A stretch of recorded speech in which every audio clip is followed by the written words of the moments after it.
Šiandien pripyliau pilną vandens. Vandenį pilu tą patį, kurį pilu į visus akvariumus.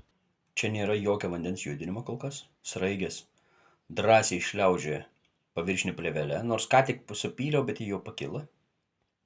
Pagrindinė naujiena - Rotala hra lapai nauji. Va šita viršūnė virš baltos pridėtinės šaknies jau yra nauja. Oi, ten buvo Rotala Colorado, čia Vietnam hra. Irgi atsisukus į šviesą, po kelis naujus lapukus yra. Hediotis alzamanis žiūri į šviesą visas. Tai augalai juda. Dabar iš mano geriausiai atrinkau po kelias ypatingas, čia mergaitės, čia bernai. Ir keisdams vandenį po kelias paras duosiu išsituštinti, kad žarnyne nebūtų jokio seno akvariumo tūrio. Ir po poros dienų suleisim į kubą.